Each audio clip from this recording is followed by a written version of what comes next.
Hello everyone, welcome back to my channel Biotactics, your smart biology companion। आज के lecture में हम लोग एक्सप्लोर करेंगे biodiversity, I mean diversity in living world. और सेकेंडली हम लोग पढ़ेंगे अबाउट बायोनोमियल नोमेनक्लेचर। इसके साथ हम टैक्सोनोमिक कैटेगरीज का इंट्रोडक्शन देखेंगे।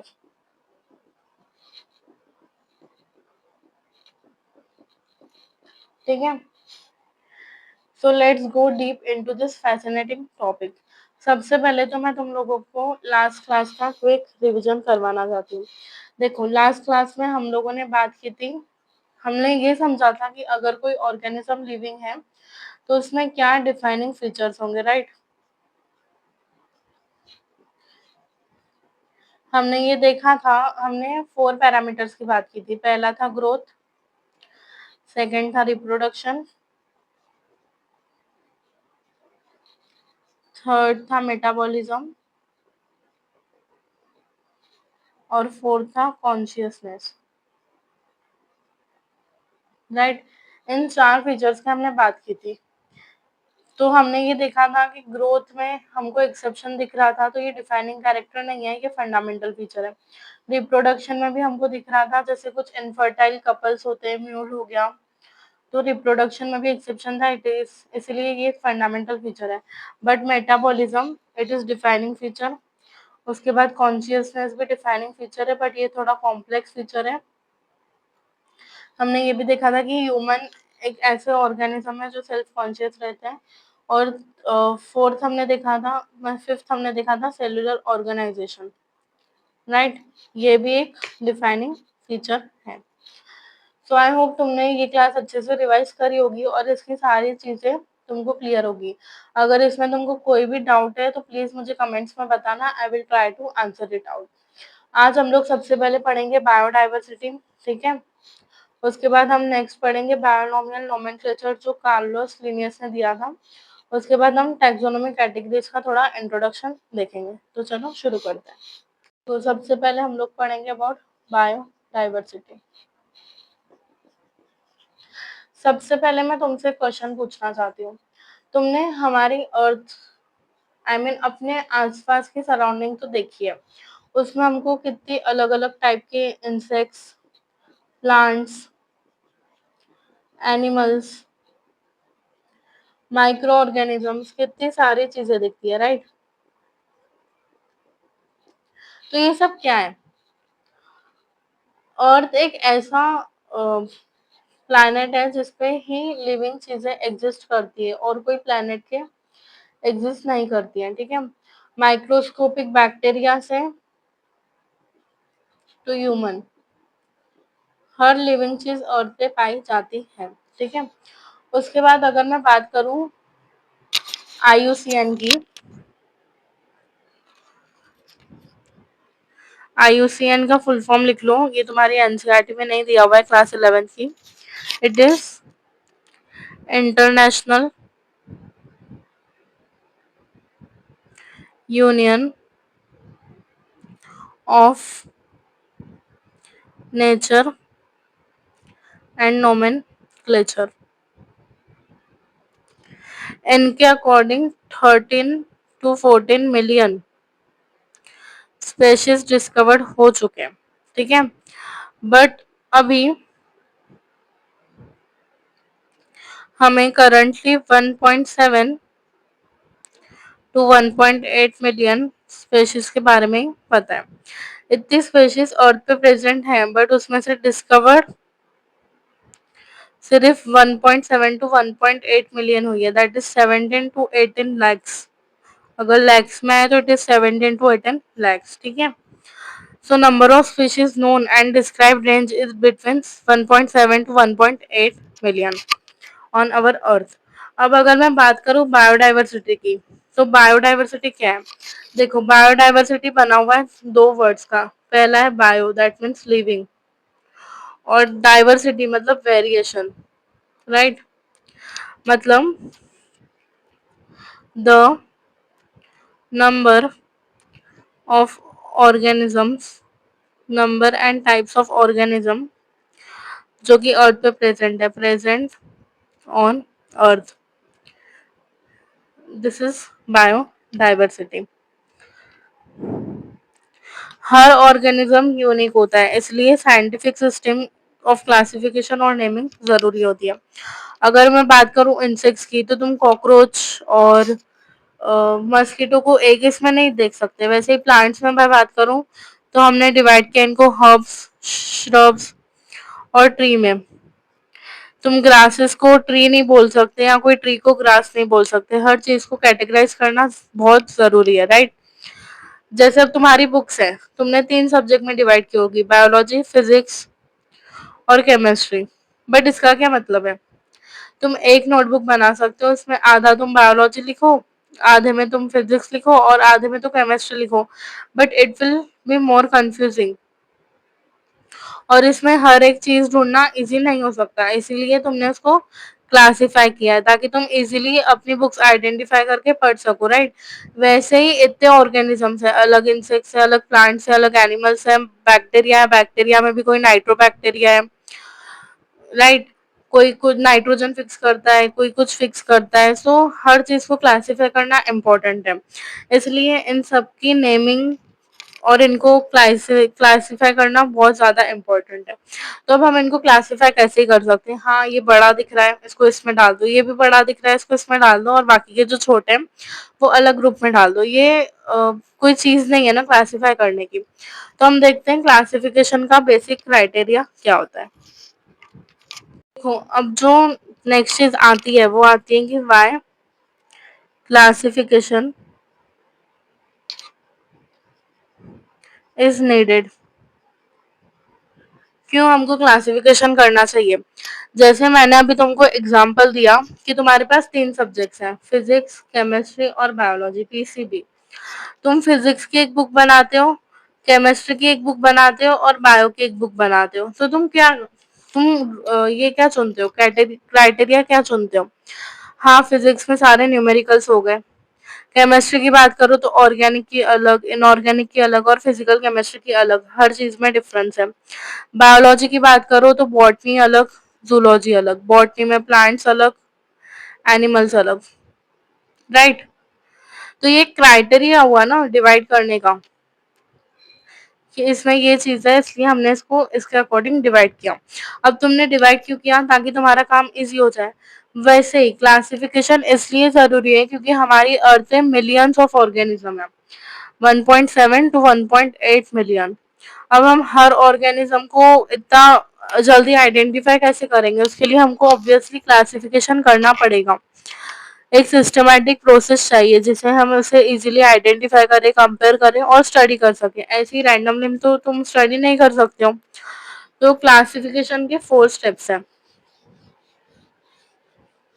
देखो, जो फर्स्ट स्टेप है क्लासिफिकेशन का, दैट इज आइडेंटिफाई करना। पहले तुम ऑर्गेनिज्म को आइडेंटिफाई करोगे। अगर तुम्हारे पास कोई अननोन ऑर्गेनिज्म है तो तुम उसे स्टडी करोगे, राइट। उसके बाद तुम उसको कैरेक्टराइज करोगे, मतलब कैरेक्टराइजेशन करोगे या डिस्क्रिप्शन देखोगे उस ऑर्गेनिज्म का, लाइक उसके एक्सटर्नल फीचर्स क्या है, इंटरनल फीचर्स क्या है,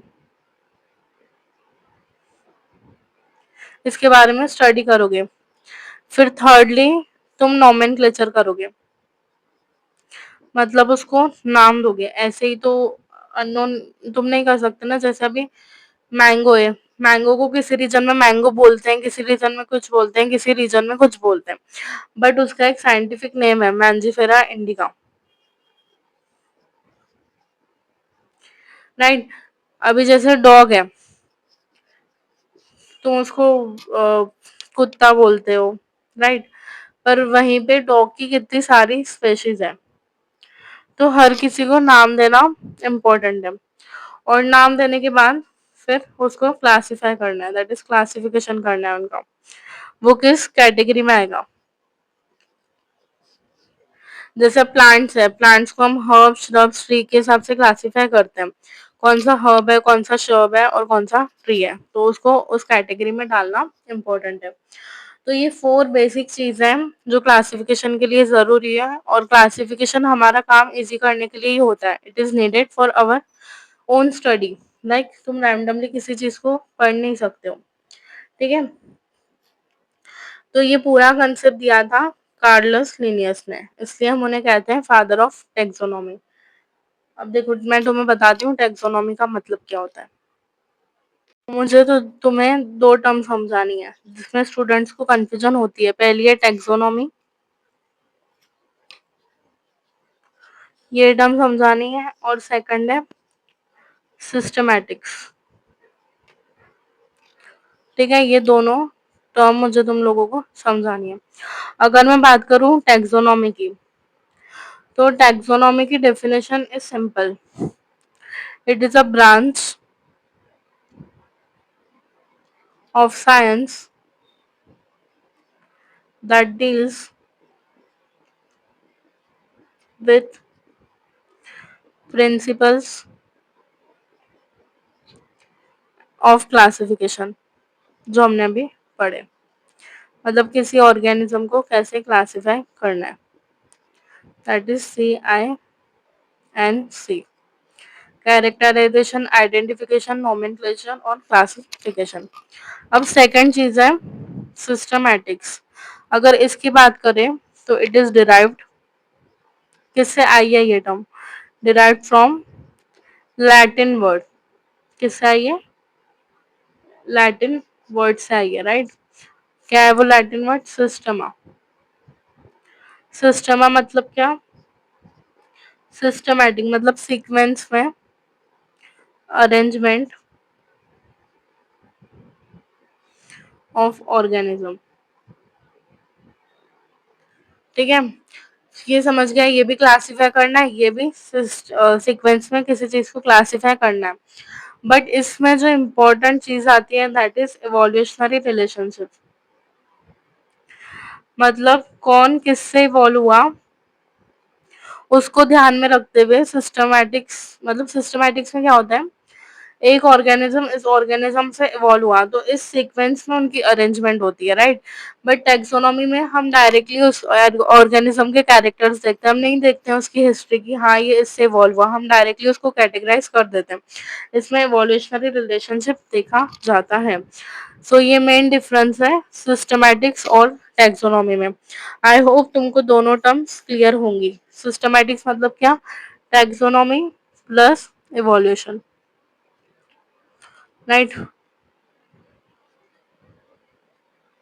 इट इज सिस्टमैटिक्स।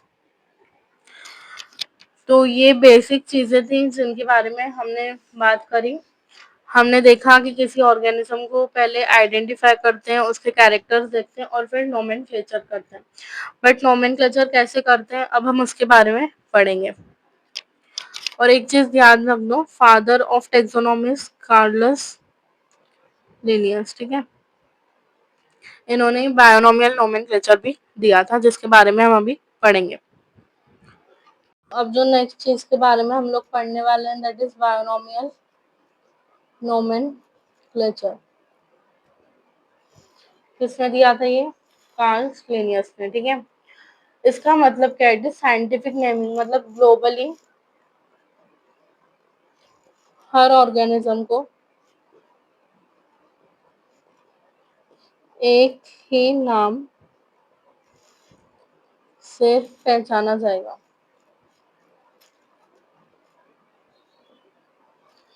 मतलब अगर अभी मैंगो का नाम मैंजिफेरा इंडिका इंडिया में है तो लंदन में भी उसको मैंजिफेरा इंडिका नाम से ही पहचाना जाएगा। Even Africa, Paris, US, UK, हर जगह पे मैंगो का एक ही नाम होगा, मैंजिफेरा इंडिका। अब देखो कुछ कोड्स दिए गए थे, जैसे एक था ICBN, इसका फुल फॉर्म याद करना, इट इज इम्पोर्टेंट। इंटरनेशनल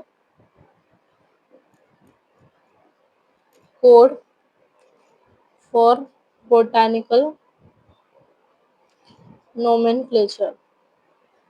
और सेकंड था ICZN, international code of zoological nomenclature. इसके अकॉर्डिंग सारे प्लांट्स को नेम दिया जाता था और इसके अकॉर्डिंग सारे एनिमल्स को। अगर मैं बात करूं तो लिनियस ने अपनी एक बुक थी प्लांट्स, एक प्लांट्स के लिए बुक थी, that is species species plantarum, जो कि इन्होंने लिखी थी 1753 में, राइट। इसमें इन्होंने बताया था कि प्लांट्स को नाम देने के लिए क्या रूल्स होने चाहिए, और ऐसे एनिमल्स के बारे में बताया था अपनी एक बुक में, दैट इज सिस्टमा नेचुरल। ये लिखी थी इन्होंने 1758 में, और इसमें वो क्राइटेरिया था जिससे एनिमल्स को नाम दे सके, स्पेशली प्लांटेरम में था जिसमें प्लांट्स को नाम दे सके, राइट। और ये दो कोड है, इसके अंदर प्लांट्स को नाम दिया जाता है और इसके अंदर एनिमल्स को। इनके फुल फॉर्म याद रखना, कई बार पूछे गए। ठीक है, आई होप तुमको ये सारी चीजें समझ में आ गई होंगी। तो अब हम देखते हैं बायनोमियल नोमेनक्लेचर के रूल्स। अभी हम पढ़ेंगे इनके रूल्स। रूल्स बहुत ज्यादा सिंपल है। मैं जस्ट तुमको एक चीज, एक स्पेशीज का नाम लिख लेती हूँ। जैसे बात की जाए मैंगो की, तो मैंगो का जो साइंटिफिक नेम है दैट इज मैंजी फेरा इंडिका। बायोनोमियल नोमेनक्लेचर मतलब क्या? बाय मतलब क्या? टू, मतलब ये टू वर्ड से बना होगा। जो फर्स्ट वर्ड है दैट इज जीनस, और जो सेकंड वर्ड है दैट इज स्पेसिफिक एपिथेट। देखो मैं बोलती जा रही हूँ, तुमको नोट्स बनाने साथ में, तो तुम लिखते जाना। मैंने इसके ऑलरेडी नोट्स बना लिए हैं जो मैं तुमको टेलीग्राम पर शेयर कर दूंगी। तो जस्ट मैं रूल्स बता रही हूँ और शॉर्ट में लिख रही हूँ, ठीक है। देखो इसका जो फर्स्ट रूल है वो ये बोलता है कि जो साइंटिफिक नेम है वो दो वर्ड्स का बना हुआ रहता है। जो फर्स्ट वर्ड है वो है जीनस, और जो सेकंड वर्ड है वो है स्पेसिफिक एपिथेट। इसमें जीनस का जो फर्स्ट लेटर रहता है वो रहता है कैपिटल, ठीक है। और जो स्पेसिफिक एपिथेट का रहता है वो रहता है स्मॉल, ठीक है। तो ये हो गया तुम्हारा रूल नंबर 1। आई होप तुमको क्लियर हो। फिर जो सेकंड रूल है वो ये बोलता है कि जो बायोलॉजिकल नेम्स रहते हैं वो लैटिन ओरिजिन में रहता है, लैटिनाइज रहता है, मतलब लैटिन ओरिजिन से डिराइव होता है, ठीक है। अगर तुमने इनको प्रिंट किया तो this are printed in italics, italics में ये प्रिंट होता है। और अगर हाथ से लिखा एंड हैंड रिटन तो तुमको इनको अंडरलाइन करना पड़ता है, ठीक है। It is rule number 3। और क्यों? टू इंडिकेट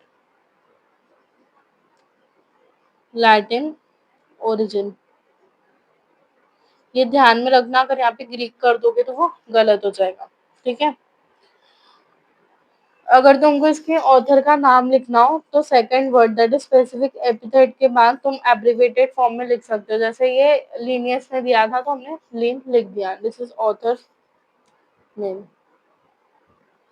ठीक है।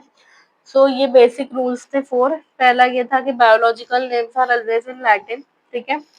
जो फर्स्ट वर्ड है वो है जीनस, सेकंड है स्पेसिफिक एपिथेट। फर्स्ट वर्ड का फर्स्ट लेटर इज कैपिटल और स्पेसिफिक एपिथेट का जो फर्स्ट लेटर है वो स्मॉल रहता है। अगर इन वर्ड्स को तुम प्रिंट करते हो सेपरेटली तो दे आर इन इटैलिक्स, और अगर हैंड रिटन है तो this will be underline to indicate their Latin origin, ठीक है। हो गया सारी चीजें clear. So this was everything about binomial nomenclature. अब मैं तुमको टैक्सोनॉमिक कैटेगरीज का थोड़ा इंट्रोडक्शन दे देती हूँ, मतलब वो हायरार्की बता देती हूँ, और उसको याद रखने का एक शॉर्ट ट्रिक भी बता देती हूँ। उसके बारे में कल हम डिटेल में बात करेंगे, मतलब नेक्स्ट लेक्चर में हम लोग डिटेल में बात करेंगे। देखो अगर मैं बात करूँ टैक्सोनॉमिक कैटेगरीज की,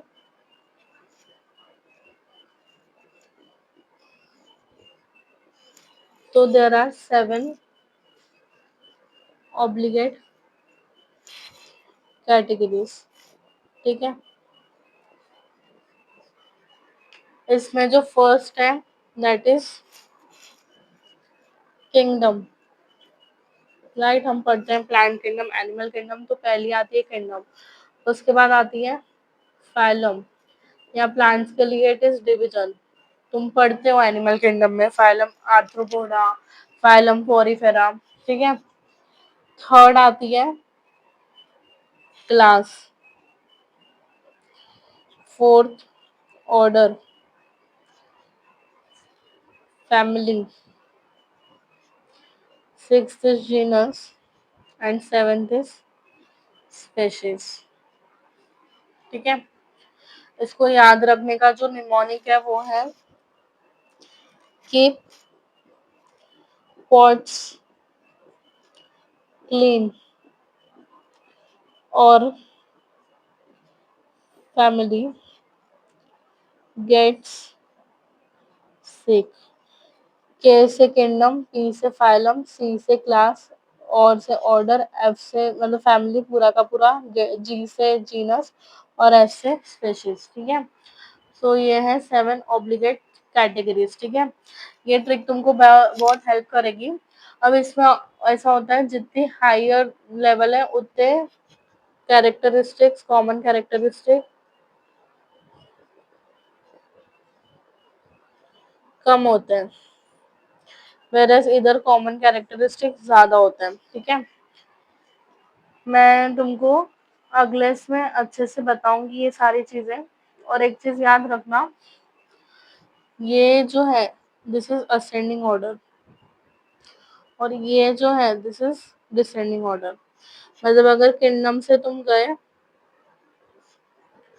स्पेशीज तक, राइट, तो ये हो जाएगा तुम्हारा डिसेंडिंग ऑर्डर। और वहीं पे तुम गए स्पेशीज से किंगडम तक, तो this will B ascending order. मैं ये इसलिए बता रही हूँ क्योंकि डिसेंडिंग ऑर्डर और असेंडिंग ऑर्डर पे पीवाईक्यू पूछा जाता है। तो ये है 7 ऑब्लिगेट कैटेगरीज, इसको याद करना। मैं हर इसके बारे में डिटेल में कल बता दूंगी। That's all for today's lecture biotactics family. आज हमने किया एक solid foundation for taxonomy and nomenclature जो हर नीट एस्पिरेंट को आना चाहिए। टेलीग्राम पे जरूर ज्वाइन हो जाना। Free PDF notes, practice MCQs और डाउट सॉल्विंग मैं पढ़ाती हूँ बायो, पर तुमको टेलीग्राम पर फिजिक्स और केमिस्ट्री की फॉर्मूला शीट्स भी मिलेंगी। लिंक नीचे टॉप कमेंट्स में दिया हुआ है। अगर तुमको ये वीडियो पसंद आया हो तो लाइक कर दो, शेयर करो अपने फ्रेंड्स के साथ, और सब्सक्राइब कर देना मेरा चैनल जो कि है बायो टैक्टिक्स, ताकि तुमको अगले लेक्चर का नोटिफिकेशन सबसे पहले मिल जाए। बेल आइकॉन दबाना ना भूलें। मिलते हैं नेक्स्ट वीडियो में with smart biology tricks only on biotactics. Till then, keep learning and keep growing. Thank you so much for watching this lecture.